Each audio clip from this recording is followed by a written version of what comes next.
La base des sapeurs-pompiers, située à Dassazoumé, avait-elle les moyens fonctionnels pour maîtriser promptement le feu?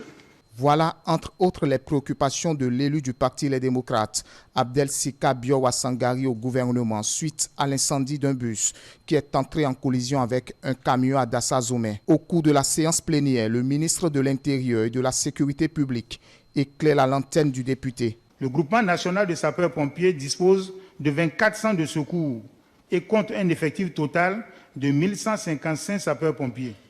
Le parc automobile du groupement national de sapeurs-pompiers comprend 25 véhicules de secours et d'assistance aux victimes, 24 camions-citernes d'incendie, 10 véhicules d'intervention diverses et une échelle pivotante automatique séquentielle de 30 mètres.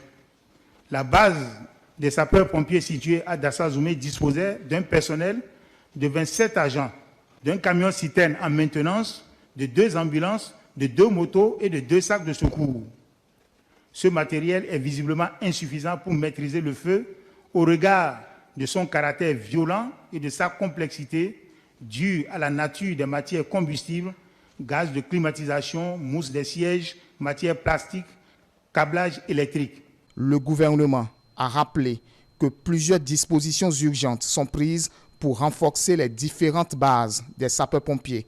Quels sont les moyens matériels et humains dont dispose le groupement national des sapeurs-pompiers en général et chacune des bases situées sur toute l'étendue du territoire en particulier?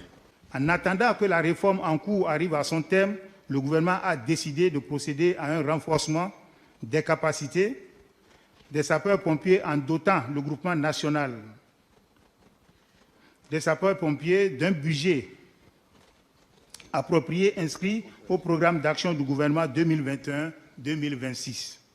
Cette dotation budgétaire a permis de mettre en place un programme de construction des infrastructures et d'équipements.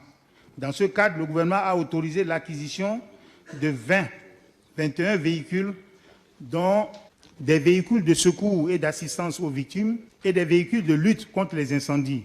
Occasion pour le gouvernement d'exprimer une fois encore sa compassion à toute la nation et présenter ses vives condoléances à toutes les familles éplorées.